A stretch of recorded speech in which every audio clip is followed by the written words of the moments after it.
PITRA, que es un programa de la Universidad de Costa Rica. Sí, nos da un detalle de tensiones y deformaciones, aunque la información es un poco más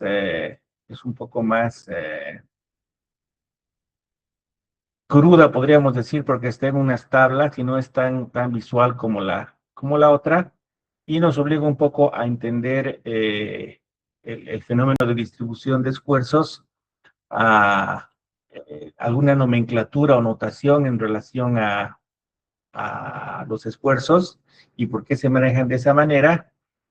Y vamos a revisar ahora en una pequeña presentación, que es un resumen en realidad de los elementos más importantes, y la vamos a complementar ah, la vamos a complementar con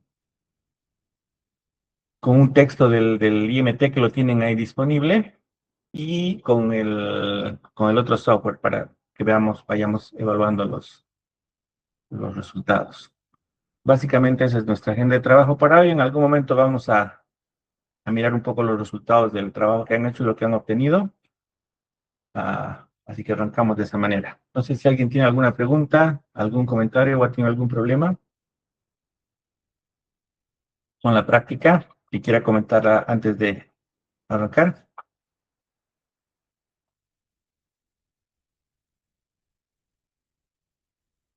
Bueno, arrancamos entonces. Entonces, acá tienen la presentación esta que les comenté. Aquí hay un enlace para que puedan descargar la aplicación. Está un manual también.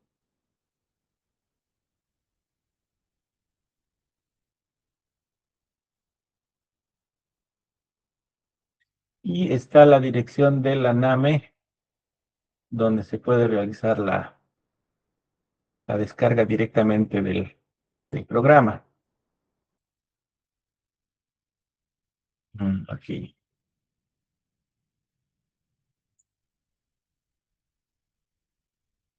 Lo que sucede tanto con el IMT como con la NAME, y también nos pasa a nosotros muy comúnmente, es que cuando cambian las administraciones, o sea, las gerencias de los institutos, se producen reestructuraciones, y eso complica un poco el acceso al material de los distintos centros. El Instituto Mexicano de Transportes en cierto momento estaba dirigido por el profesor Pablo Garnica. Ah, Justo actualicé el enlace.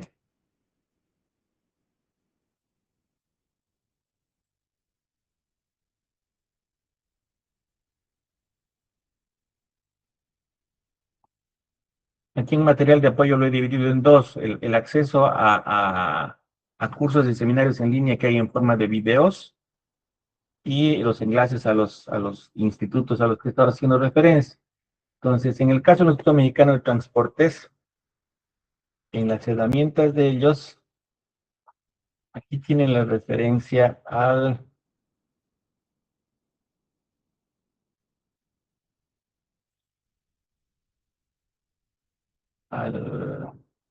IMTP 3.0, ¿no? Entonces,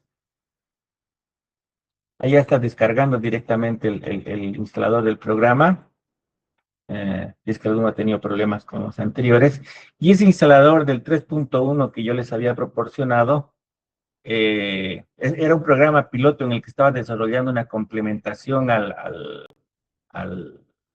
software estándar. Vamos a complementar el nivel vamos a comentar la complementación, pero con el cambio de la dirección quedó truncado, y quedó nomás en un programa beta, digamos, ¿no? No han sacado todavía una versión oficial del 3.1. Enseguida vamos a comentar las diferencias entre unos y otros, entre otro programa, pero de todas formas quería comentarles eso. Y también está el tema de las publicaciones,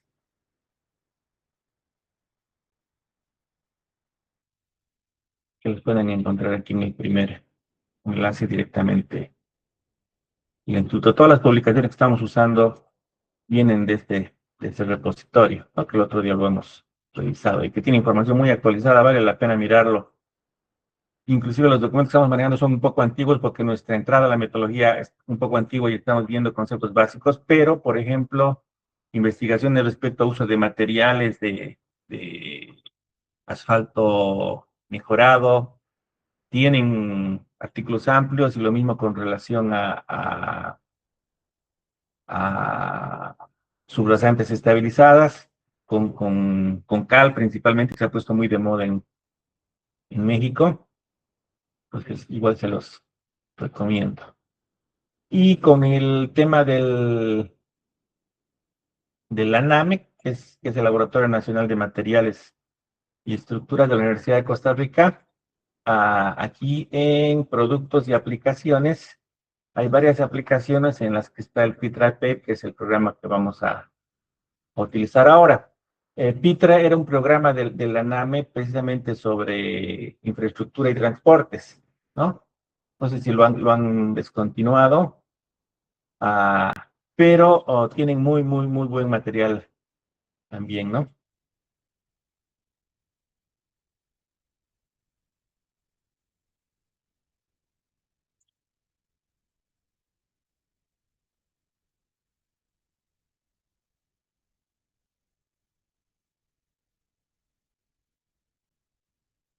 Sus laboratorios en el área de transporte son muy interesantes y tienen unos catálogos, pero precisamente quería aprovechar esto para mostrarles los equipos que les había indicado que utilizan para hacer los ensayos, ¿no? Estos trenes de carga que les permiten hacer los ensayos y las características del comportamiento de los distintos sistemas de trenes de carga que utilizan los camiones. Entonces, ahí pueden encontrar información y también en la información en video que tienen en su canal de YouTube, tanto el ANAME como, como el Instituto Mexicano de Transporte, ¿no? Por ejemplo, aquí está un video en relación al uso del Pitra Paper.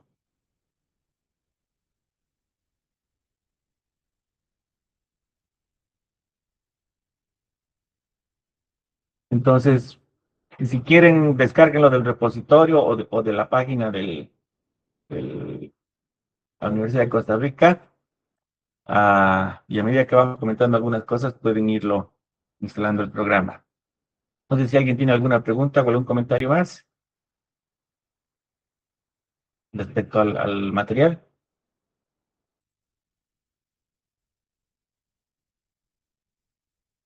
Ok, entonces nos vamos a la presentación.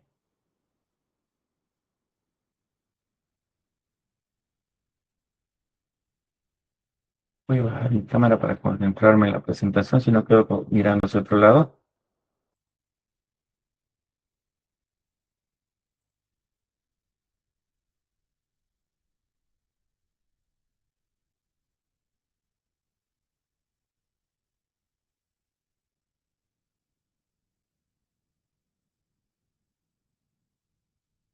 Pues esto ya lo habíamos comentado, que hay una relación entre la presión de inflado, la geometría de contacto y la presión aplicada contra el terreno, ¿no? Están interrelacionadas, pero no la habíamos expresado de manera matemática, y en realidad básicamente la relación es esta, ¿no? Si yo tengo una carga aplicada y tengo la presión de contacto, que puede ser la presión de inflado también, calculo el radio de contacto. Entonces hay algunos programas que me permiten introducir dos de estos datos, ¿no? O la carga, como en el caso de la calculadora de deflexiones, ah, y automáticamente el programa calcula o tiene definida ya una presión de contacto y a partir de ella un área de contacto. Y en general habíamos dicho de que se consideran superficies circulares donde el valor de A es el radio de la de la superficie, ¿no? Entonces, de esta manera podemos calcular ese radio a partir de, por ejemplo, la carga aplicada y la presión de contacto o la presión de inflado que estemos analizando. Y el otro tema por el que utilizamos un área de contacto circular, que podemos ver que se asemeja bastante a la huella que deja la llanta en el pavimento. El único tema de fondo podría decirse que estos espacios en vacío que están acá se compensan con los que van a salir acá. Pero en términos de efecto, el criterio es que el efecto es pequeño en la medida en la que nos permite utilizar este método de cargas circulares.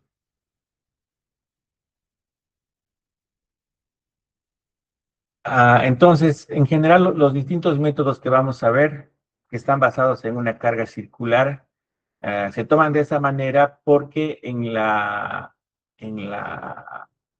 evaluación de los esfuerzos que se irradian a partir de la carga, resulta mucho más sencillo plantear los modelos matemáticos en términos de, un pequeño zoom, tensiones radiales, ¿no? Que son las tensiones que se alejarían relativas a un eje que se aleja del centro, que se aleja del centro, y tensiones tangenciales, que son esfuerzos que estarían yendo en una línea tangente al borde del círculo, ¿no? Al perímetro de la llanta, que en términos de influencia también se alejan como unos radios de influencia, ¿no? Como unas curvas de influencia.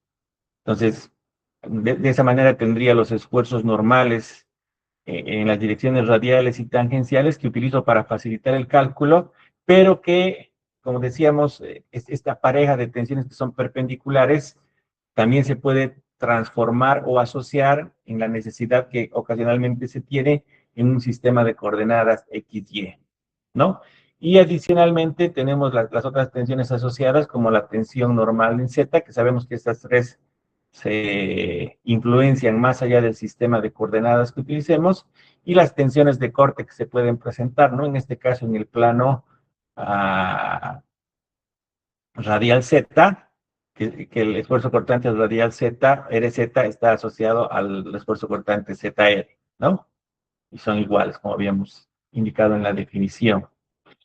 Entonces, eso, ¿por qué lo comento? Porque hay un conjunto, hay una nomenclatura en la salida de la información que al rato resulta confusa y se mezcla con distintos subíndices. Entonces, para aclarar un poco los subíndices, utilizamos los subíndices tangencial y radial, uh, y principalmente cuando estamos haciendo cálculos sobre una sola rueda, y esa es la manera de evaluar el comportamiento de esa rueda de manera más sencilla.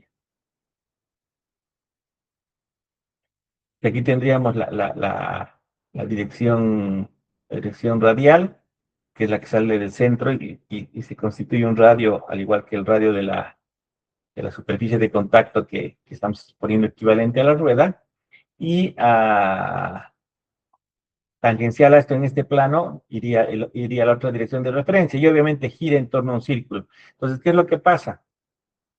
Que, por ejemplo, yo quiero calcular la influencia de esta rueda en este punto, ¿no?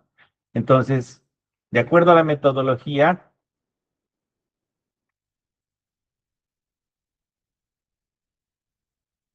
ante la definición de que el modelo elástico permite la aplicación del principio de superposición,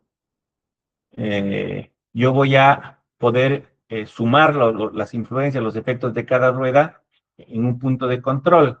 Entonces, por ejemplo, si tomo esta rueda y considero con relación a A el efecto de esta rueda, lo que va a suceder es que en la manera en la que se irradie la influencia de la rueda, aquí voy a tener un esfuerzo radial que se va a alinear con este eje, ¿no? Y si aquí vendría un círculo de radio mayor, tendría que ir un esfuerzo tangencial, ¿no? Y de esa manera, con respecto de esta rueda, cuando yo me acerque a la rueda, voy a tener un esfuerzo tangencial a esa rueda y un esfuerzo radial, ¿no? Pero si yo quiero colocarle el efecto de esta otra rueda, para esta otra rueda, la componente tangencial y la componente radial no van a ser las mismas, ¿no? La componente radial va a venir en esta otra dirección y la componente tangencial va a venir en esta, ¿no? Entonces, si bien para el cálculo de cada rueda resulta conveniente definir las ecuaciones en términos de los esfuerzos y las deformaciones radiales, ya para la consideración en el conjunto del tren de carga respecto a un punto, me resulta más conveniente esos esfuerzos que he calculado a partir de la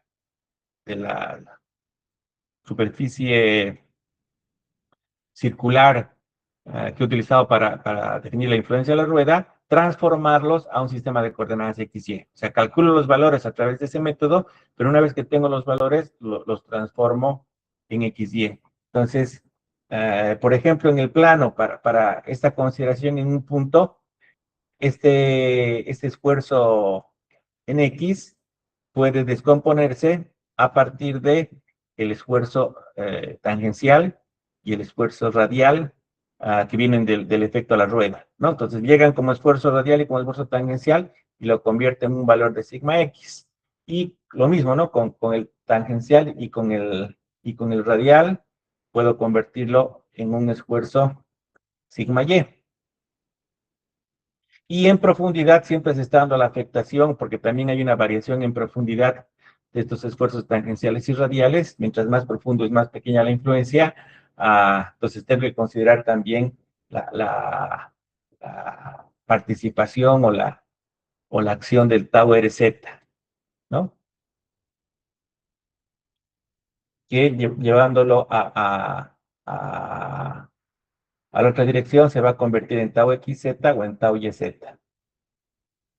¿no? A partir de ello. Entonces, aquí tenemos dos conceptos. Uno es el del principio de superposición, que me permite agrupar los efectos, ¿no?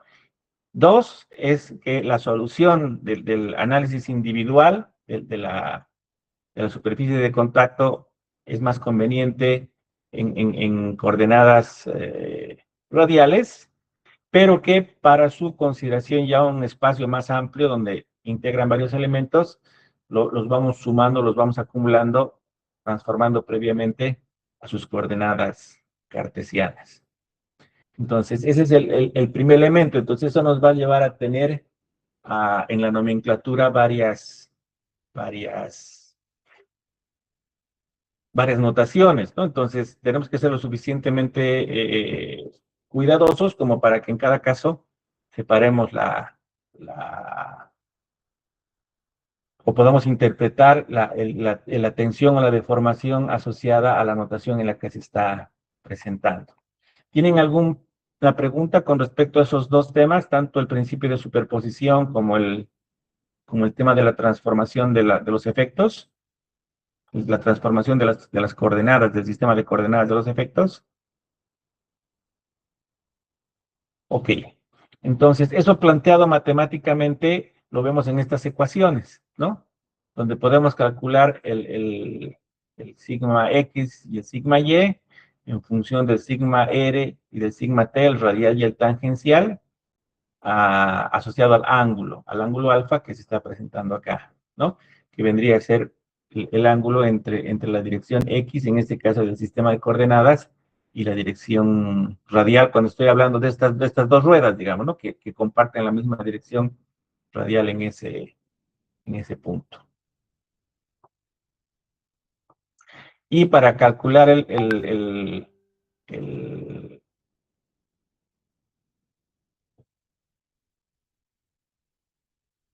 tau XY también podemos expresarlos en términos de la tensión radial, la tensión tangencial, y lo mismo cuando interviene ya el tau XZ con respecto del tau radial Z, o del tau XZ con respecto del tau radial Z nuevamente, ¿no?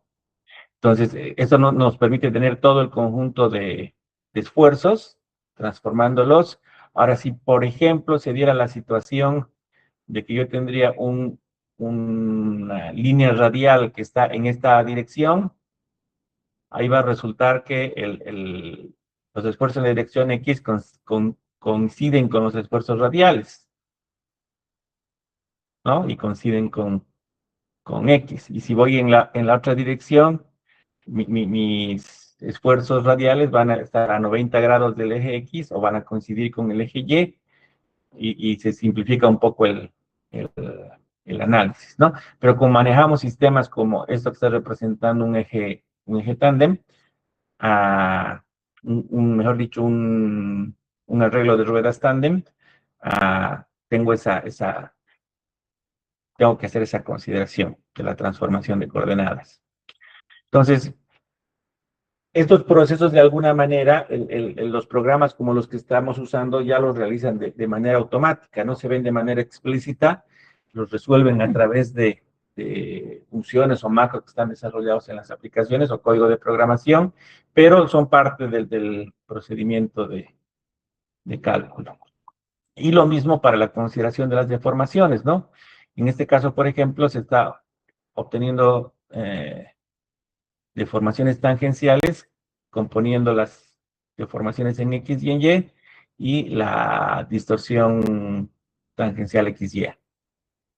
Y lo mismo aquí para la distorsión tangencial XY, se está asociando al esfuerzo XY a través del módulo G, que se puede calcular con esta expresión en términos de módulo de elasticidad y coeficiente de Poisson.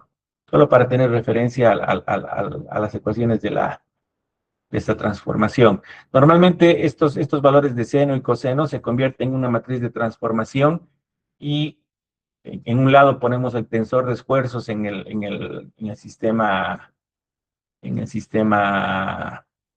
radial, le aplicamos la matriz de transformación y al otro lado lo tenemos en el sistema XY y convertimos de un sistema al otro o a la vuelta con la inversa de la matriz de transformación. Entonces es parte de los procedimientos de cálculo que hacemos, pero normalmente no los hacemos en fórmulas, sino los hacemos en matrices de transformación. En algún momento les voy a mostrar algunas de esas matrices que usamos en nuestros cálculos de análisis matricial. Es muy parecido a lo que se hace en el análisis matricial, ¿no? Y en relación al principio de la superposición, por ejemplo, en la consideración de un eje tándem, lo que veíamos acá, solo que en este caso el efecto se va a evaluar sobre sobre una, sobre la coordenada que está en una llanta, ¿no? Entonces, tengo las cuatro ruedas, haciéndole un corte por acá, esas ruedas las estamos representando como, como,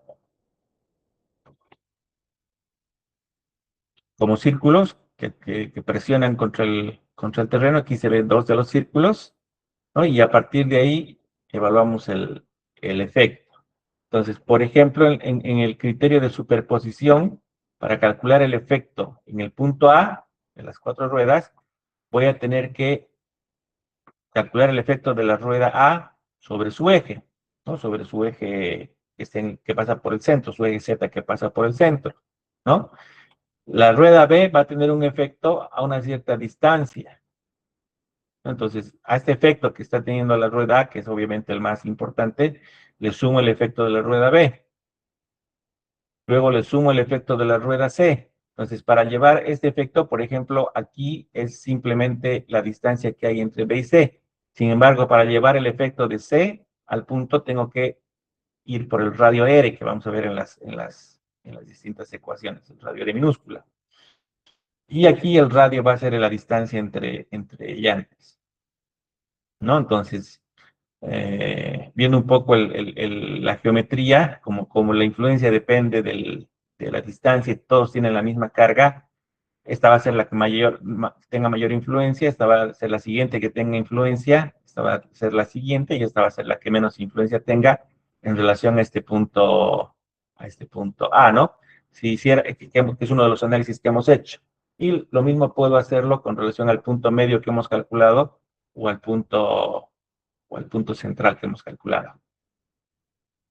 No sé si alguien tiene alguna pregunta o algún comentario. Entonces, en la aplicación simplemente hemos metido las distancias entre ejes y y la magnitud de la carga, ¿no? Automáticamente el programa asume la presión de contacto y la superficie de contacto, calcula la influencia en términos de los parámetros que sabemos que tenemos que evaluar, deformaciones, tensiones y desplazamientos, y a través del principio de superposición integra los efectos y calcula el valor consolidado de esfuerzos, tensiones, esfuerzos, deformaciones y desplazamientos en el punto A para un eje tándem. Y para el eje trídem, representa un eje en el corte, otra vez está tomando el punto A, y lo mismo, ¿no? Está el efecto de la rueda A, el efecto de la rueda B, donde solamente tiene esta distancia, el efecto de la rueda C, que está un poco más lejos, por lo tanto afecta menos, el de la rueda D, que es la que está más cortita. Para el efecto de la rueda E ya hay que hacer el radio hasta el punto de cálculo, y para el punto, para el F es todavía más largo, ¿no? Es el radio de la distancia entre ruedas y la distancia entre, entre las llantas de la primera, la segunda y la tercera fila. No sé entonces si alguien tiene alguna pregunta o algún comentario. Ok. El principio de superposición que también usamos cuando calculamos ah,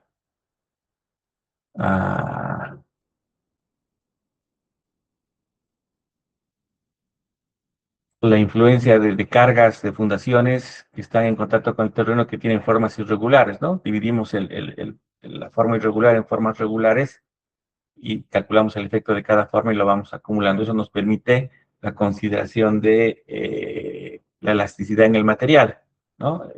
El principio de la superposición está asociado a los materiales elásticos. Y a partir de ahí empezamos a analizar un poco los modelos matemáticos de evaluación de la influencia de la aplicación de las cargas en el terreno. Entonces, matemáticamente siempre se va de lo más sencillo a lo más complejo. Y ya en 1885, Boussinesq hizo una primera formulación matemática, que es la más sencilla porque es la que corresponde a la carga puntual, para calcular este efecto de esta carga puntual en el dominio que representa el terreno, ¿no?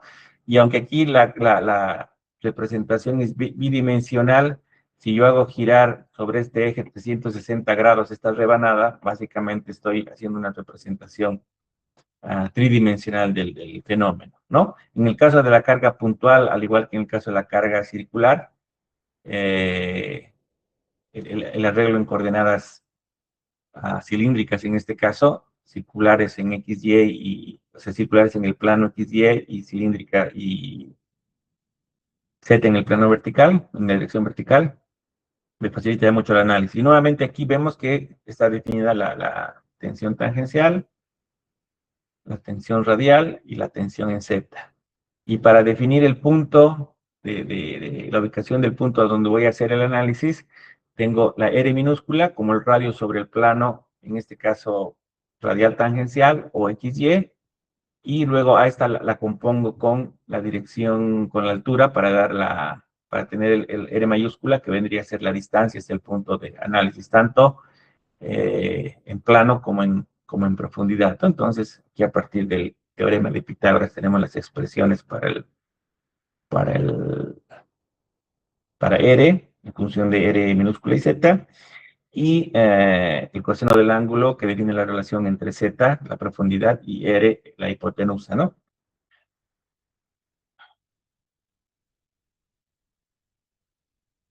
Entonces, el modelo de solución, que es bastante complejo, empieza a desarrollarse y nos da resultados, uno para la variación del esfuerzo vertical, ¿no? Entonces, el esfuerzo vertical va a variar en función de la carga aplicada, de la profundidad que consideremos de la carga y de el radio en el plano XY o en el plano radial tangencial, o si yo integro esta expresión, estoy hablando de la distancia total, ¿no? Entonces, la tensión en Z varía en relación a estas variables, a los parámetros, en tanto que la dirección, el esfuerzo radial ah, varía en función de R también, de Z, pero en el caso del esfuerzo radial, como decíamos que está vinculado por la condición de confinamiento, y el confinamiento viene dado por el coeficiente Poisson, aquí interviene también como un parámetro el coeficiente Poisson, ¿no? Entonces, fíjense que en ese modelo elástico lineal, esencialmente para la distribución de esfuerzos, lo mismo en el caso del tangencial, aquí interviene el coeficiente Poisson, interviene el coeficiente Poisson. Con relación al material, en la distribución de esfuerzos, en las tres direcciones, está interviniendo solamente el coeficiente Poisson, ¿no? En cambio, en relación a la deformación unitaria, que son las ecuaciones que ya conocemos de la teoría de la elasticidad, están interviniendo el módulo de elasticidad y el coeficiente de Poisson. Entonces, de esta manera podemos obtener a partir de las tensiones las deformaciones, tanto verticales como radiales como tangenciales.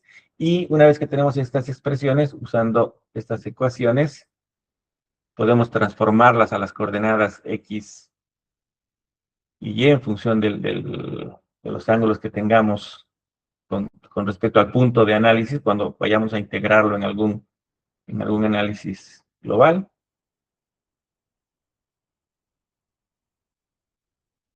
y tener de esa manera la respuesta del sistema. Entonces, luego de esta primera consideración, que es una carga puntual, que es una consideración más académica, porque en casi ningún caso yo le voy a entregar a Terra una carga puntual. Normalmente utilizamos una fundación y esa fundación tiene una superficie. Él generaliza su análisis, nuevamente por razones de facilidad con la matemática, a una superficie circular, ¿no? Entonces aquí está definido por el por el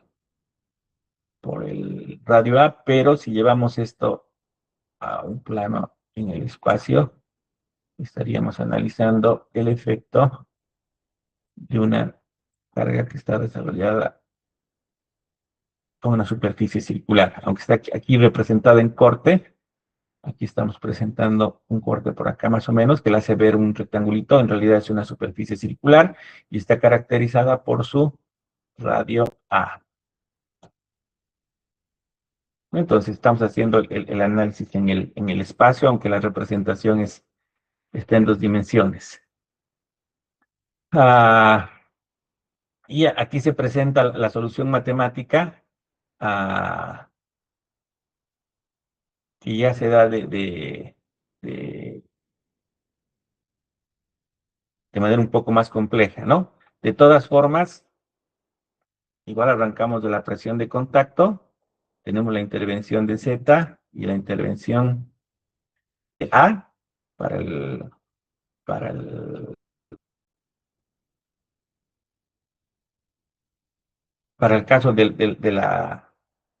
la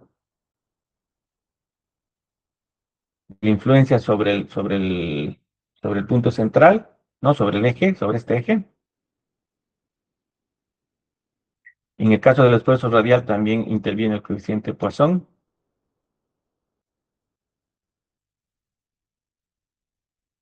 el tangencial y las respectivas deformaciones. Deformación en Z, deformación en R y deformación tangencial. Y en general al desplazamiento o al asentamiento que tenemos acá, igual interviene el coeficiente Poisson porque me da el nivel de confinamiento, interviene la tensión aplicada.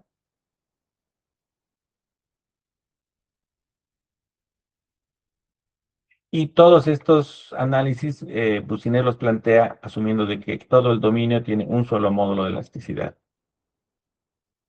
Entonces, se estila que estas soluciones se presenten de manera gráfica. Entonces, por ejemplo, aquí para un ejemplo sencillo, donde está definido una determinada área del círculo, un coeficiente de Young de 150 megapascales, un coeficiente Poisson de 40 y una sobrecarga de 600 kilopascales, que es más o menos lo que se utiliza normalmente como presión de la rueda. Tenemos la distribución de los esfuerzos, ¿no? Tanto en Z como el radial, como les decía, cuando el círculo gira y se acomoda entre los ejes X y Y, el radial y el tangencial son iguales a X y Y. Ah, tengo la deformación en Z, que debería ser la deformación en el eje vertical, y la deformación radial asociada a este esfuerzo. Entonces ahí están los valores y aquí se presentan de manera gráfica, ¿no? Entonces, para esa carga tengo la presión que parte de 0,60 y sobre el eje se va disipando, ¿no? Se va disipando, se va disipando, se va disipando. a, en una cierta profundidad ya llega a valores que están en el orden del 5%, donde ya no son representativos. En este caso estamos hablando de la tensión en Z sobre el eje, ¿no? Nótese que esta es la presión más representativa porque no se ha alejado en la dirección de un radio, de un punto de control, digamos, ¿no? Es la influencia sobre el eje. Y en relación a los esfuerzos radiales, la, el efecto es de este orden, ¿no? Igual en megapascales, dependiendo del coeficiente Poisson que tenemos, va a arrancar en un cierto valor que tendría que ser menor a 60. Tengo 10, 20, 30, está entre 35 y 40 más o menos, y va descendiendo de esta manera. Nótese que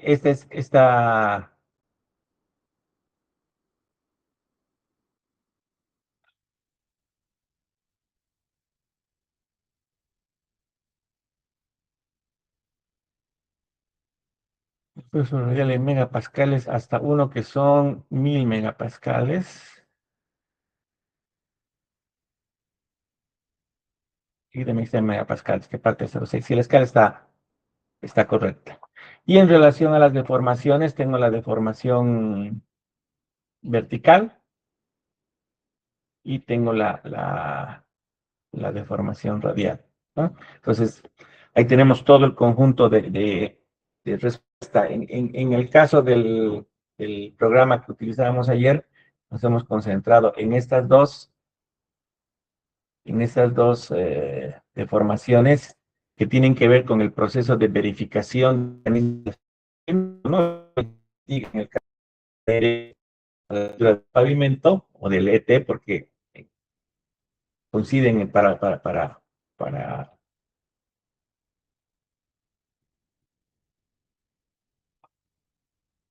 en función del acomodo de los ejes cartesianos, y el EZ para el agüellamiento, ¿no? O la deformación de la subrasante, porque por eso se toma en el punto de la subrasante. Pero, ¿por qué calculamos los valores de tensión? ¿Por qué son importantes el cálculo de los valores de tensión? ¿Alguien me puede decir por qué?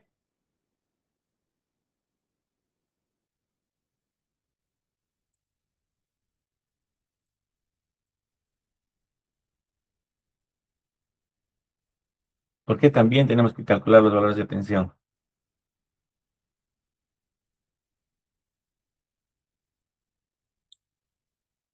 Porque estos valores me van a dar el sigma 3 que tengo que utilizar para introducir en mi ensayo de módulo resiliente los materiales y determinar el módulo resiliente, ¿no? Ah, perdón, este es el vertical es el sigma 1 y el radial es el sigma 3, ¿no? Entonces, por ejemplo, para este análisis que veíamos, si tomo 10 centímetros de pavimento y luego 20 centímetros de capa, de capa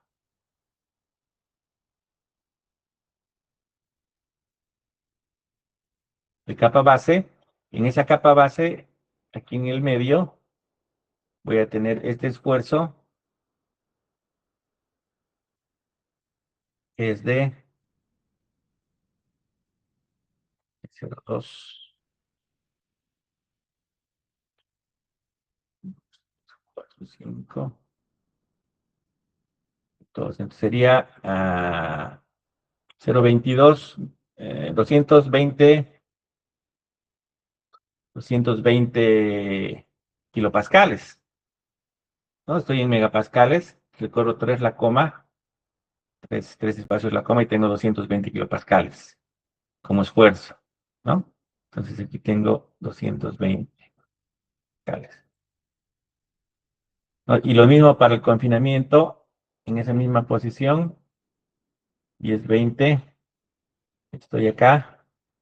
Miren que en el esfuerzo radial, en una cierta instancia voy a tener tracción hasta los 10 centímetros y a partir de ahí me va a aparecer compresión, ¿no? Un poquito más, casi hasta los 15, ¿no? En los 20 centímetros mi valor va a ser muy chiquitito, ¿no? Debo estar en el orden de los 0,2, 0,02 megapascales. O sea, aquí voy a tener más o menos un valor a considerar hasta el 0 de 20. Este es el efecto de la sobrecarga. Y si le pongo 20 centímetros más para llegar a la, a la subbase, voy a estar en este sector. Y aquí voy a tener 0,2, 0,4, 0,6. Aquí voy a tener 60 kilopascales en la subbase. Esto es la base, esto es la subbase. Y aquí voy a tener, esto ya crece un poco más, ¿no?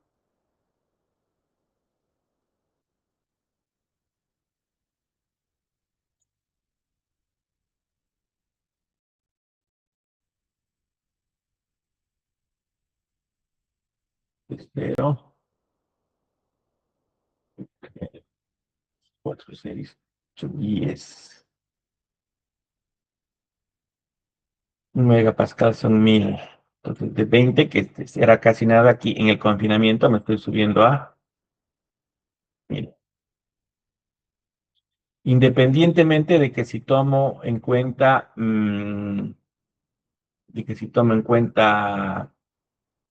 el peso unitario, voy a asumir a priori un peso unitario de 20 más por punto 2, que vendría a ser la profundidad. Aquí tengo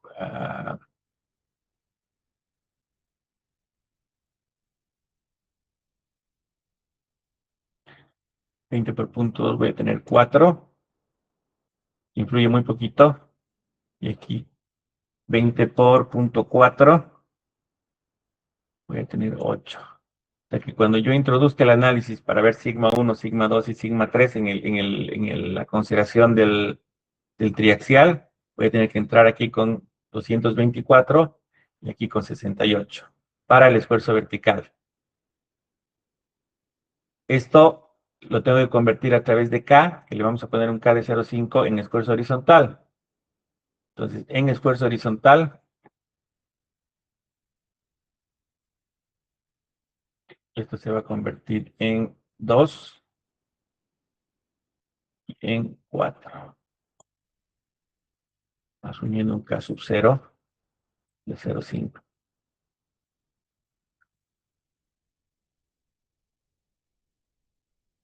Entonces, para el cálculo de los, de los esfuerzos, necesito ambos, ¿no? Necesito tanto la influencia de la carga, que como pueden ver es importante, y la influencia del confinamiento por el peso del material.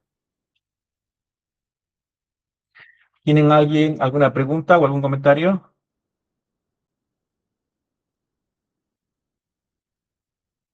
Esto es para la consideración de esfuerzos para calcular el módulo resiliente.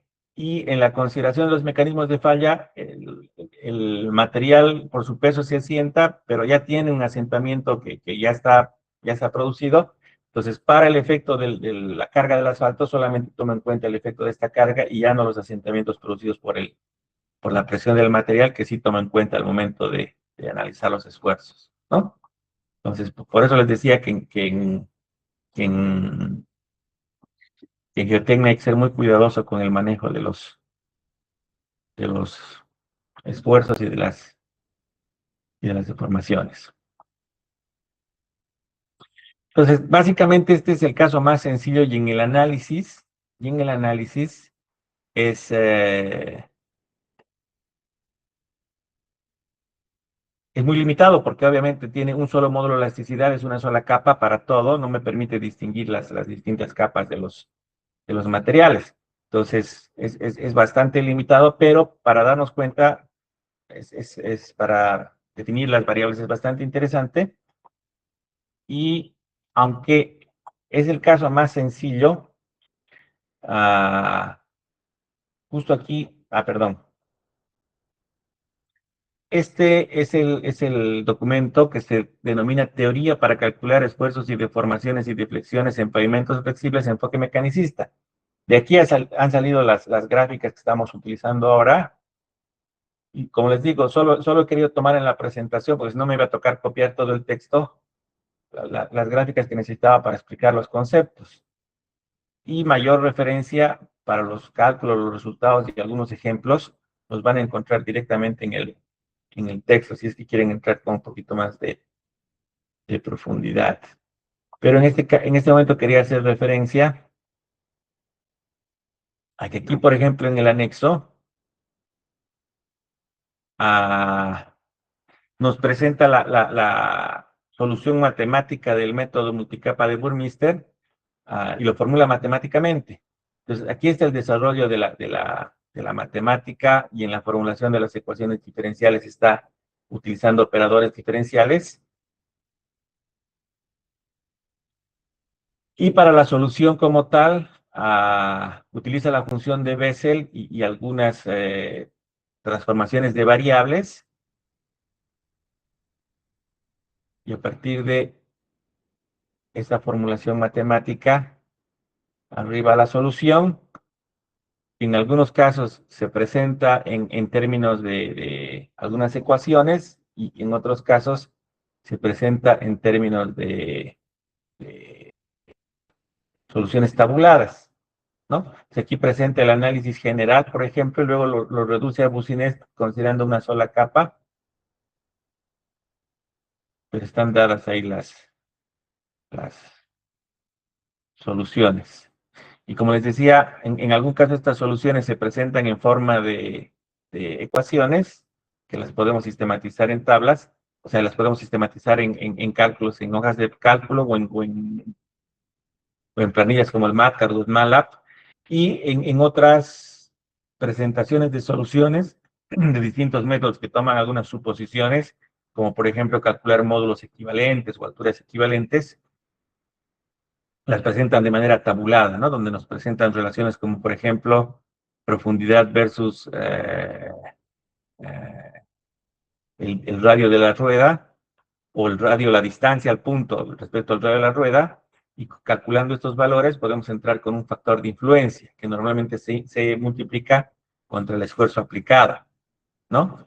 Entonces, algunas soluciones se presentan matemáticamente cuando son sencillas, las más sencillas, y otras soluciones se presentan tabuladas cuando tengo más variables. Pues aquí, para algunos de los modelos que menciona, que son distintas mejoras o cambios de enfoque en la obtención de ciertas soluciones, están aquí presentadas las soluciones en los anexos. También se pueden presentar en forma gráfica.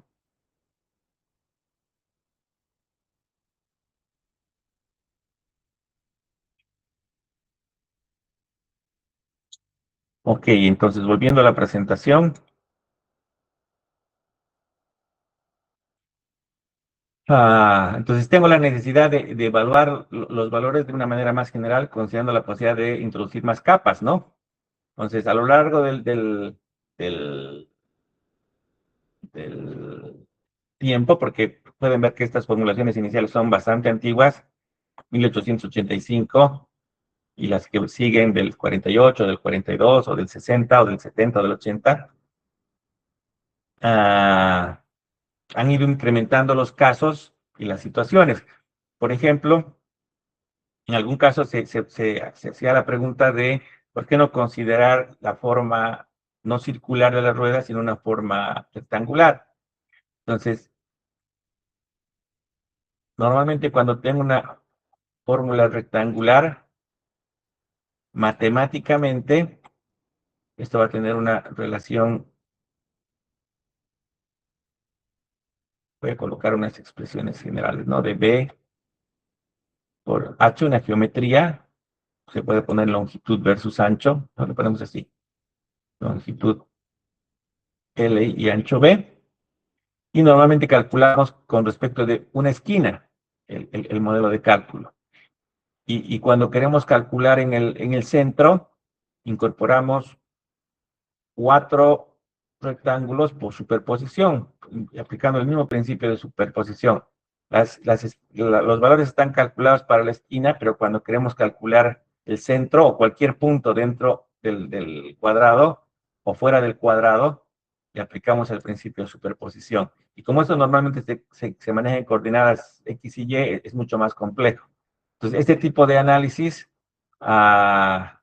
nos lleva a relacionar, por un lado, la profundidad con una dimensión como la base, que normalmente la base es la que influye en la distribución de esfuerzos. En este caso, son esfuerzos verticales.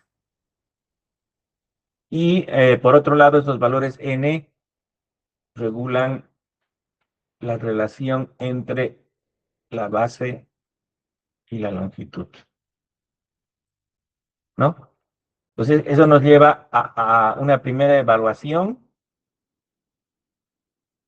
¿no? Que tiene que ver con una relación base-longitud igual a 1, o sea, esto es un elemento cuadrado, pero en la medida en la que esa relación cambia, por ejemplo, si tengo 0,5, es una relación de longitud, por decir algo, 60 centímetros, base 30, es una relación 0,3 sobre 0,6, 0,5, a la mitad. Y en la medida en la que voy bajando este valor, esa relación va haciendo que ya se convierta como una lonja, ¿no? Como una franja, la geometría de ese lado, de esa sección rectangular.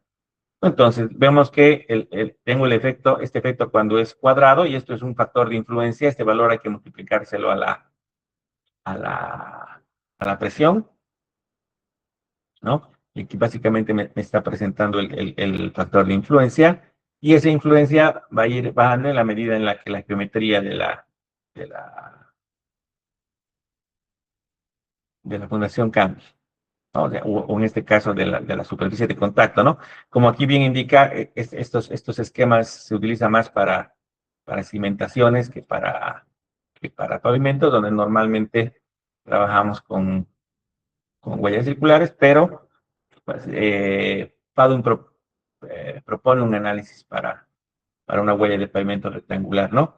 Y también hay otros métodos que basados en una distribución radial del esfuerzo,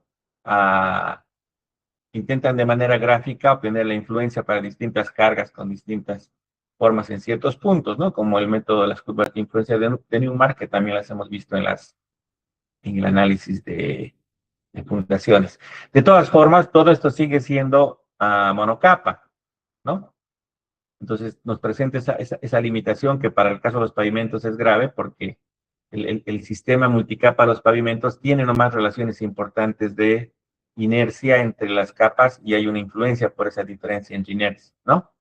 Entonces, precisamente en ese sentido empiezan a desarrollarse otras alternativas como estos modelos bicapa, indicando de que el principal contraste estaba entre el modo de elasticidad del,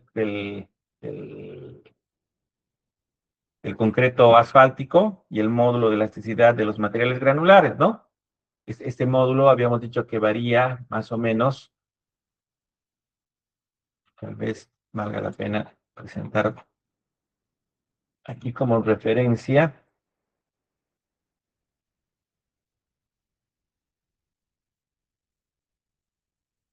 nos presenta algunos valores de módulos para tenerlos como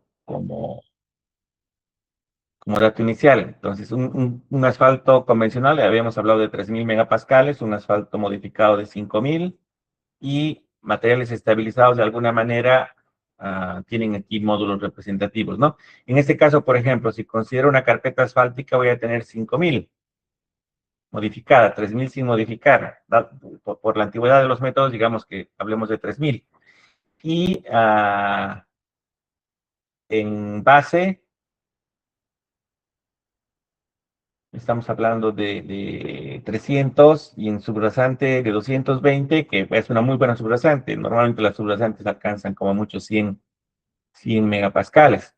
Entonces, de 100 a 3.000 recorriendo dos valores la coma, tengo una relación de 1 a 30 en el valor del módulo, ¿no? Entonces, lo que intentaba la teoría en esa primera instancia de sistemas bicapa era intentar percibir esa variación en el análisis de la distribución de tensiones y deformaciones, ¿no? Que no se percibía en el modelo de, en el modelo de Businesc. Y aquí presenta valores de módulo de Poisson para que también se puedan introducir en el cálculo.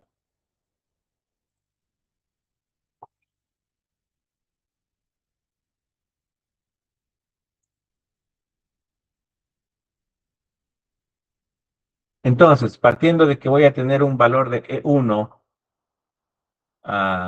que es mucho más grande y que voy a tener identificado un H1, para ver la profundidad de influencia de este módulo, el resto de los valores los tomamos en promedio como un valor de E2, ¿no? En este sistema de bicapas, ¿cuáles eran las hipótesis? El material de cada capa es homogéneo, isótropo y linealmente elástico.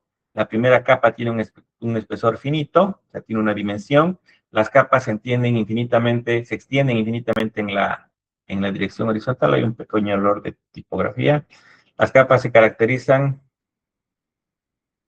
por el módulo de elasticidad y por la relación de Poisson y se desarrolla fricción en la interfase de las capas, ¿no? Aquí precisamente nos está presentando estos gráficos que nos dan la relación entre la presión aplicada y la tensión en Z y la presión aplicada. También son factores de influencia, ¿no? Empieza con 1, que correspondería a la presión. Si la presión, como hemos hecho, es 600 kilopascales, en el ejemplo, ahí correspondería precisamente el 1 con los 600 kilopascales, y al ir en profundidad va, va disminuyendo, ¿no? Entonces, por ejemplo, en estos lugares donde la relación de elasticidades es 1, esto en rojo me presentaría más o menos una distribución parecida a la que teníamos con Businesc, pero ya donde la relación de módulos es del orden de 25, 50, ya cambia esa tendencia, ¿no? En el en el análisis anterior, tendía la distribución a bajar primero de manera lenta, luego un poco más rápida y luego muy rápidamente ya en las capas más profundas, ¿no? Y es más o menos esta tendencia. Baja, luego se tiende y luego vuelve a bajar rápido. En cambio, con una relación de 1 de 250, que vendría a ser la amarillita, ya es más lento durante la parte superficial donde se supone que está la capa de concreto asfáltico, y luego recién baja, ¿no? Entonces, asumiendo de que este valor normalmente es 15 centímetros y el asfalto normalmente es 10, más o menos el asfalto está considerado por aquí, ¿no? Entonces tiene esta tendencia a distribuirse con mayor pendiente en el asfalto y luego bajar.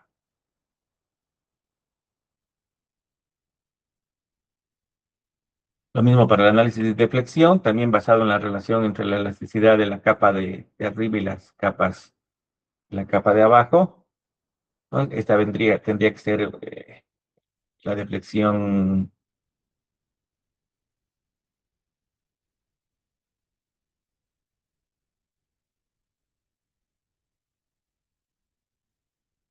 la deflexión de Boussinesq. Y lo mismo acá para esfuerzos normales con distintas presiones de contacto, ¿no? Como decíamos, una de las presiones de referencia es 600 kilopascales, aquí hay otra con 300 kilopascales, y esta es la carga que se da con esas, eh, con esas presiones. Podemos hacer un ejercicio y aquí evaluar a qué radio corresponden esas cargas, ¿no? Si tomamos la fórmula que habíamos visto al principio, el radio es presión de contacto sobre Q, carga sobre Q sobre pi, y le sacamos la raíz cuadrada.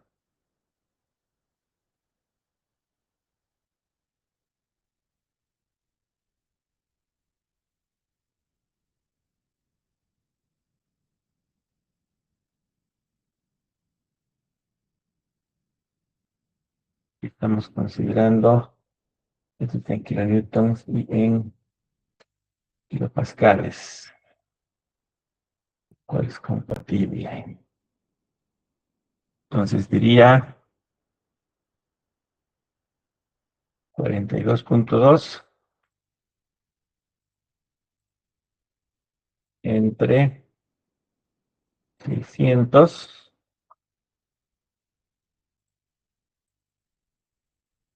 entre pi,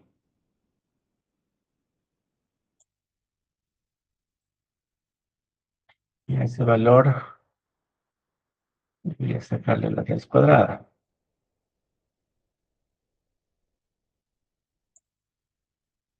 Entonces el radio, como veíamos, que está tomando es de 15 centímetros.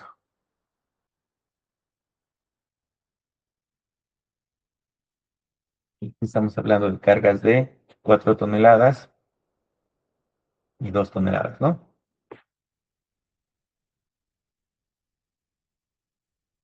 Entonces, si lo que puede transmitir es la presión de inflado, también esto me está indicando ah, para ese radio cuánto transmitirían con 600 kilopascales de presión de inflado o 300 kilopascales de presión de inflado.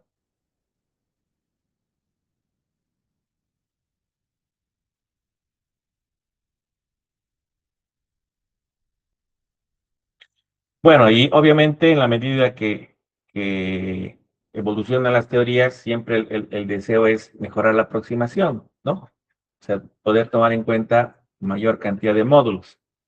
Entonces, como decía, en general aquí más o menos consideramos unos 3000. Aquí estos valores oscilan entre 200 y 300 más o menos, o podríamos ir con un promedio de 250. Y para la subrasante ya vamos con 50, digamos, ¿no? Entonces la idea era poder más o menos en estos sistemas tomar en cuenta esto, ¿no? Pero más adelante vemos que lo que hacemos es colocar capas intermedias, algunas estabilizadas con asfalto, otras no, o sea, inclusive la capa, su base puede ser parcialmente estabilizada con asfalto, que son los que llamamos bases negras, y no, o cuando queremos que no no transmita el agrietamiento sobre el asfalto, podemos poner una capa no estabilizada en el medio. Entonces, cada vez, para ser más exactos, aumenta la demanda en número de capas para hacer el cálculo más preciso, ¿no? En este caso de las ecuaciones para los sistemas tricapa, igual las condiciones son similares, ¿no? Homogéneas, isotrópicas y linealmente elásticas, capas con espesores, excepto la última que tiene espesor infinito. Las capas son infinitas en el sentido horizontal, se caracterizan por su módulo su coeficiente Poisson y hay fricción completa entre capas.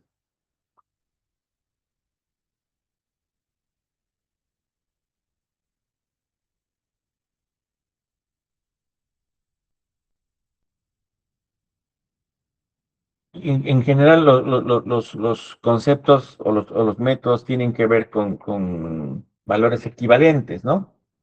Con este concepto de equivalencia, intentando compensar la diferencia de rigideces a través de la generación de una altura equivalente y convertirlo en un sistema monocapa y luego hacer los cálculos en el sistema monocapa y volver, volverlos a través de los factores de equivalencia a llevarlos a los sistemas multicapa, ¿no? Entonces, aquí se muestran factores de equivalencia basados en la elasticidad de los materiales y en la inercia dada por la relación entre un ancho unitario y la altura que le corresponde al estrato, ¿no? En general, ese es el concepto. Y a partir de ese concepto ya se entra el criterio de sistemas multicapa, ¿no? Donde ya trabajamos con n capas y obviamente las soluciones son cada vez más complejas de expresarse matemáticamente y en muchos casos se representan gráficamente o de manera tabulada. Entonces, inicialmente la idea era presentar los conceptos, tanto en lo referido a la nomenclatura de los esfuerzos y los esfuerzos que consideramos, a la consideración de, a la consideración de la transformación de coordenadas cuando calculamos una sola rueda y cuando calculamos la influencia en un sistema más grande donde tenemos que transformar el sistema cartesiano. Y vamos a darle una pequeña miradita a las distintas teorías, solamente enunciativa. Y si ustedes requieren entrar con más detalle, pueden consultarlas en el documento o también pueden consultarla en los manuales del software que usemos para ver qué planteamiento ha propuesto. ¿Hasta acá hay alguna pregunta o algún comentario?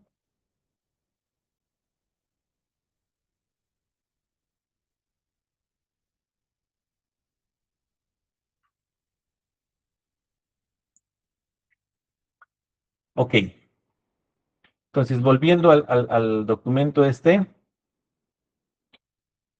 precisamente organizado presentando primero los mecanismos de comportamiento de los materiales, que ya los habíamos comentado, a las respuestas.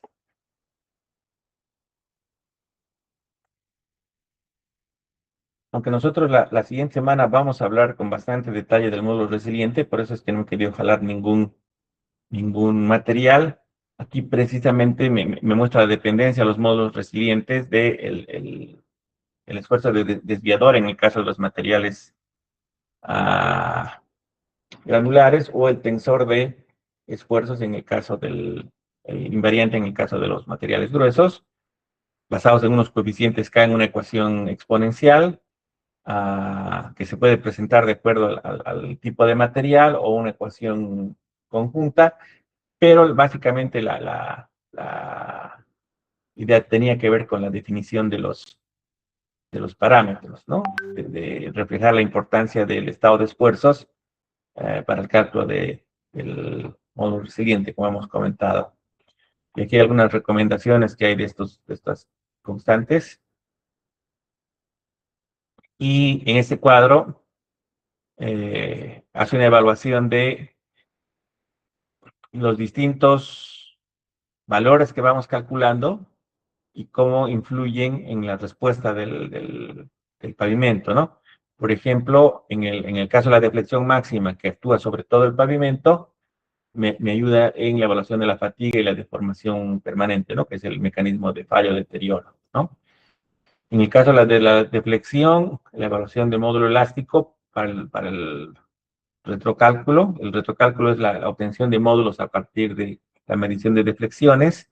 En el caso de los esfuerzos principales sigma 1, sigma 2 y sigma 3, me sirve tanto en base como en subbase en la evaluación del módulo resiliente.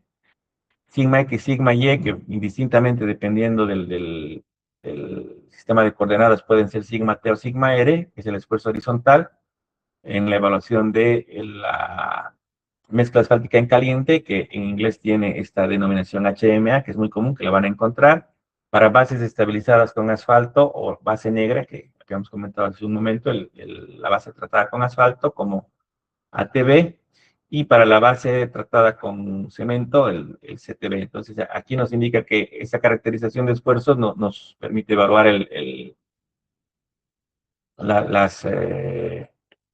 concreto asfáltico, las bases estabilizadas en términos de fatiga y agrietamiento térmico. En el caso del esfuerzo vertical, aquí abajo utilizamos esta expresión para el, para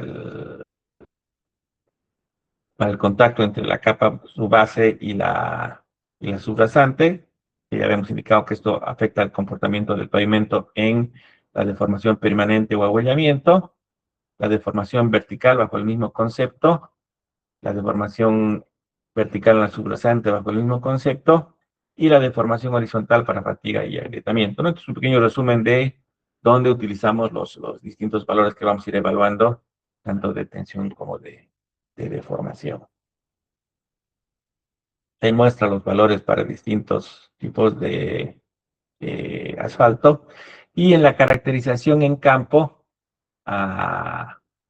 como les decía, resulta muy interesante cuando hacemos calicatas, medir los espesores, cada una de las capas, y en las muestras que hacemos vamos a ver también durante la siguiente semana algunos ensayos específicos de geotecnia vial, como la evaluación de pesos unitarios, la evaluación de densidad máxima y humedad óptima a través del ensayo Proctor, o sea, el efecto de la compactación en la conformación de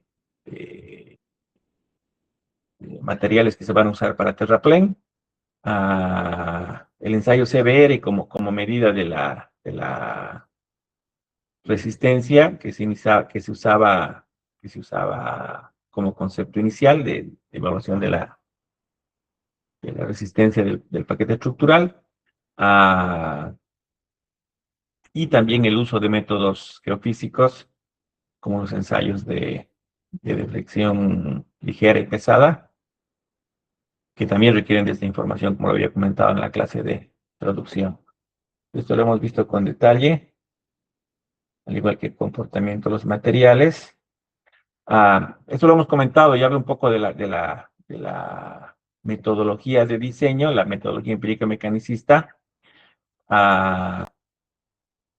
donde tengo la configuración del pavimento, los datos de entrada que son las propiedades de los materiales, y la información climática. La información climática tiene dos aspectos, ¿no? La temperatura que afecta al asfalto y la precipitación que afecta al contenido de agua del paquete estructural, que puede afectar su comportamiento, ¿no? Entonces, ambas situaciones se vuelcan en modelos climáticos para tener alguna forma de evaluar estos efectos, y se introducen en los modelos de deterioro, que son los que nos indican si el material va a cumplir o no va a cumplir. El otro factor es el tráfico, que lo habíamos comentado ayer en relación a la caracterización de los vehículos, y al conteo y al pesaje, y a su consolidación en ejes, y el número de repeticiones. Y con todo eso, el modelo de respuesta básicamente es el cálculo de tensiones y deformaciones y deflexiones, que los tenemos acá como respuesta del pavimento, saliendo del modelo de respuesta. Y ya para el análisis del modelo de fallo de deterioro para determinar la vida útil, introducimos el tráfico. Y si queremos, como habíamos comentado, podemos hacer aquí el análisis de manera determinística o podemos introducir un criterio probabilístico de confiabilidad que el programa del IMT lo considera para llegar al diseño final, ¿no? Entonces, este es un pequeño diagrama de ese proceso. Hemos venido trabajando en la configuración del pavimento, en los modelos de respuesta, en relación a la influencia de los materiales y sus propiedades. Veíamos en la anterior clase que la condición de rígida o deformable los materiales finos dados por el índice plástico la humedad presente, que se refleja en el índice de consistencia, me permite determinar el efecto en el módulo resiliente también. Y aquí me habla un poquito de los enfoques de diseño, ¿no? Me hace referencia a documentos normativos europeos, a la propuesta de diseño que está contenida en el programa del Instituto Mexicano, el Instituto de Asfalto, que es el que ha sacado inicialmente algunas verificaciones de asfaltos, metodología de diseño también, el ASTO, desde sus métodos antiguos hasta los métodos más modernos, en este caso como el ASTOWare, y la UNAM también tiene propuestas metodológicas de diseño. Ahí nos habla sobre la evaluación de los deterioros con algunas ecuaciones tipo. Y aquí entre ya a los modelos que hemos estado viendo. Como les digo, les he colocado esquemáticamente solamente los modelos más importantes, pero acá tienen curvas de respuesta de los otros métodos para que puedan compararlos. Pero en el desarrollo histórico, básicamente, lo que utilizamos en este momento son los multicapa, ¿no? O sea, nos sirven como elementos conceptuales, que es bueno revisarlos para tener una idea, por ejemplo, de la influencia de la relación de- del radio de la llanta con respecto a la distancia de influencia, que es lo que está presentando este cuadro, ¿no? O de las relaciones de inercias, que es lo que presentan otros cuadros, otras de las evaluaciones, entonces, o de la influencia del coeficiente de Poisson del confinamiento, ¿no? Aquí está la influencia de la rigidez en la deformación unitaria, ¿no? Entonces, en ese sentido es interesante con cada uno de los modelos de cálculo hacer ese análisis de sensibilidad. En algunos casos presenta algunos cuadros comparando métodos, ¿no? En este caso el Fox con el Burmeister calculado con el programa Weslea.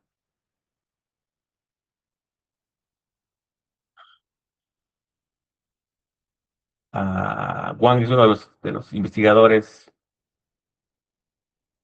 más reputados en asfalto. Les he dado su texto también en la bibliografía, que ya no es tan reciente, pero es como una segunda generación de métodos más modernos. Están también presentados sus planteamientos para sistemas bicapa en este caso, con algunos ejemplos aplicados a distintos trenes con datos. Bueno, el otro problema entre la práctica americana y la práctica tanto europea como sudamericana es el tema del sistema de unidades, ¿no? Los americanos siguen trabajando en unidades del sistema inglés y nosotros trabajamos en unidades del sistema internacional. Por fortuna, el programa de la NAME, porque trabajan bastante con documentos americanos, tiene un conversor de unidades que permite trabajar tanto en sistema inglés como en sistema internacional. Eso también nos ayuda al momento de utilizar algunos de estos ejemplos para verificar los cálculos del programa, porque como les decía, es importante que cada programa antes de utilizarlo lo pasemos a través de una rutina de verificación, resolviendo algunos ejemplos clásicos para ver qué tanto el programa puede dispersarse de las soluciones clásicas.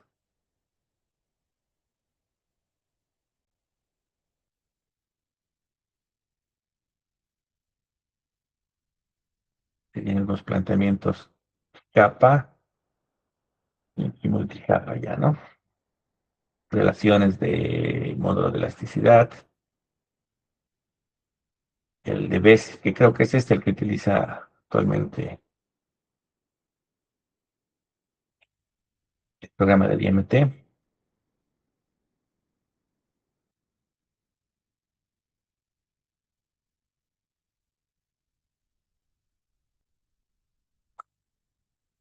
Y, por ejemplo, hace una presentación de la utilización del sistema de efectometría de impacto pesado, en el que precisamente nos dice si yo tengo una carga que impacta contra el terreno, mientras más lejos esté, va a tener menor valor de influencia. Y yo puedo usar esa propiedad para utilizar las lecturas que están más lejos del vectómetro para caracterizar las capas superficiales. Si ya tengo una caracterización de las capas superficiales, cuando calcule la influencia sobre la siguiente capa, voy a poder ya tomar los valores calculados en esta capa y tomarla en conjunto con estos valores que ya tengo para evaluar sus propios valores. Y lo mismo para las capas más profundas.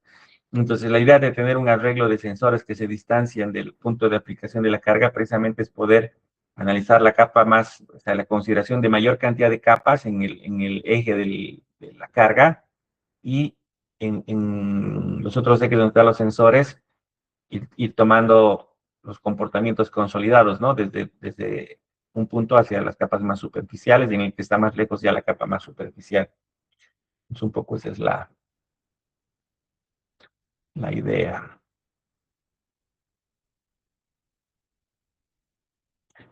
Aquí hay algunos problemas propuestos con sus soluciones.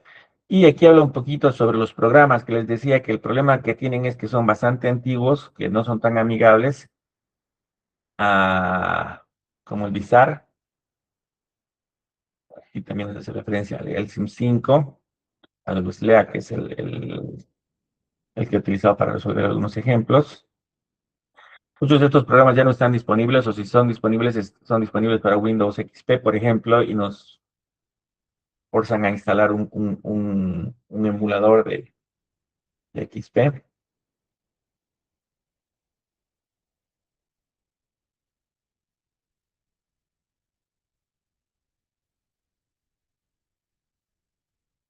Ah, y aquí nos habla de otros programas y algunos desarrollados de manera más moderna por algunas universidades o centros de investigación, ¿no? En los libros que les he puesto en el servidor de las universidades colombianas, está este programa CEDEM, o indica cómo descargarlo, el doctor Reyes Liscano, que es muy interesante. Él en realidad lo que hace es rescatar la práctica europea a través de un método que llama el método racional.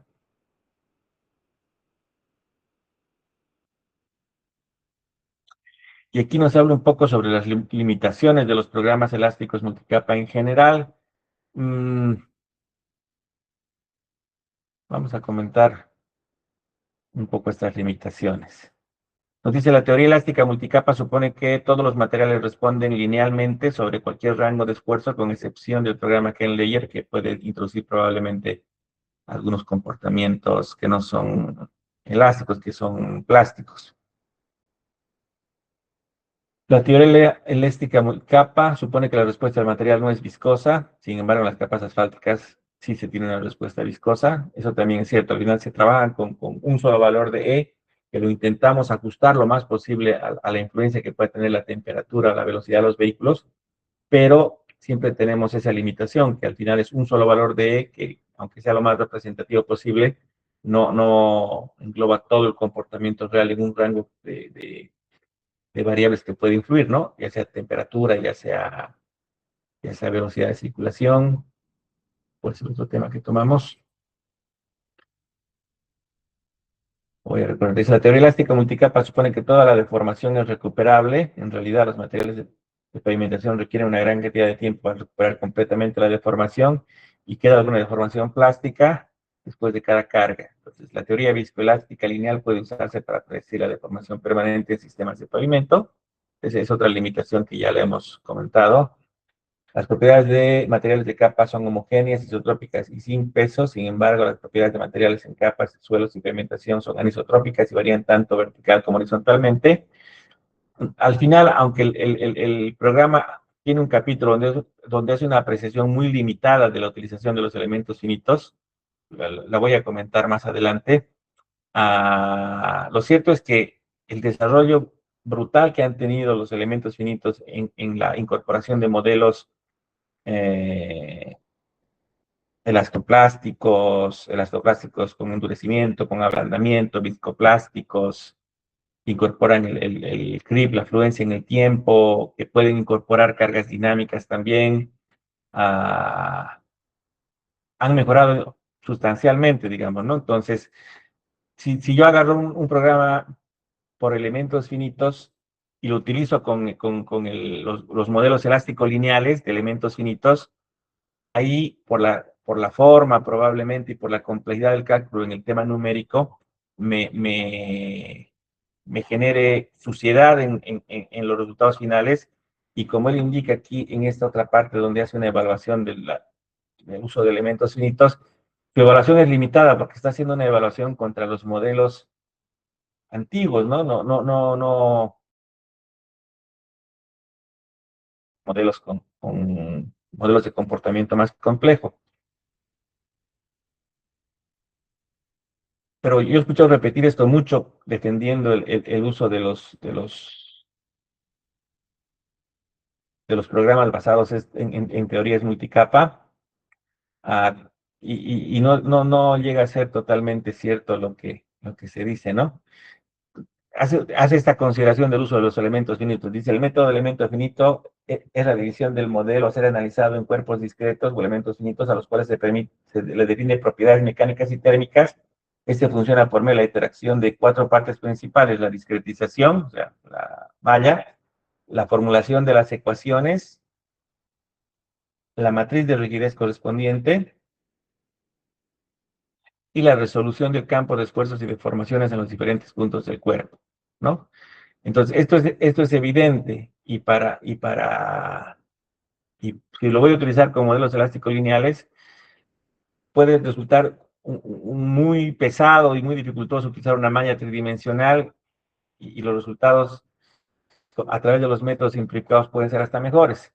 Pero utilizando el método de elementos finitos ahora en toda su potencia, me puedo acercar mucho más a todas esas observaciones o limitaciones que está presentando en el otro análisis de las desventajas de los métodos elásticos.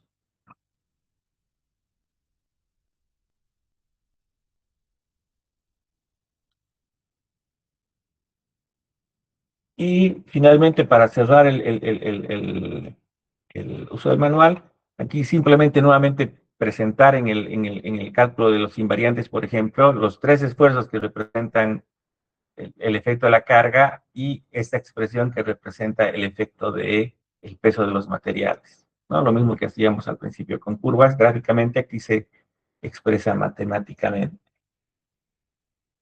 Y aquí nos presenta algunos pesos unitarios para poder hacer ese cálculo y algunos coeficientes casero para hacer la evaluación del efecto de la presión horizontal por el peso de los materiales por efecto del confinamiento.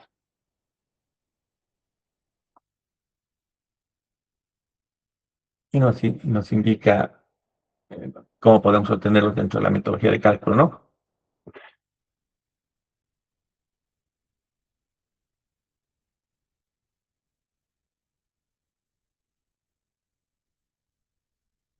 Y aquí tiene un análisis de sensibilidad que es bien interesante, ¿no? Porque en ese análisis de sensibilidad va modificando algunas variables, nos va indicando qué influencia tienen, ¿no? Aquí, por ejemplo, la influencia del espesor de la capa asfáltica con relación a la deformación, el espesor con relación a la deformación tangencial en el contacto, que es lo que nos interesa, obviamente para estos valores de material, pero me da un análisis de sensibilidad de distintas variables, ¿no? Que me va presentando en gráficas. Esto tiene que ver con la idea de desarrollar sensibilidad al momento de tener que mejorar un diseño para saber dónde voy a aumentar o qué voy a reforzar para mejorar el comportamiento, un cierto comportamiento, ¿no? Pues también es un muy buen documento que se los recomiendo. Este es un poco más reciente. Justo aquí también encontraba otra de estas gráficas de los vehículos estos que se utilizan para evaluar la influencia de los distintos trenes de carga. Este no es un laboratorio, sino un vehículo, ¿no? En el otro caso que veíamos de la NAME, dentro de un laboratorio era un dispositivo que manejaba un solo eje. Este está manejando un vehículo en un campo, en una área de prueba.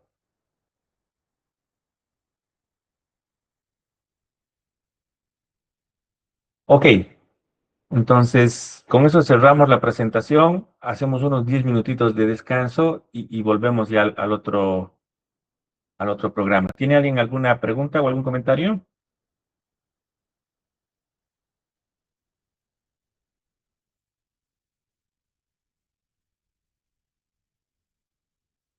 Este texto no es tan antiguo. Este lo ha emitido el Instituto en 2018. Entonces está compatibilizado un poco con el alcance del software ah, en la versión que tienen. Entonces, si se va a utilizar el software como herramienta, sería bueno darle una revisada. Bueno, entonces los veo en unos 10 minutos y continuamos con el otro programa. Mándeme sus números, por favor.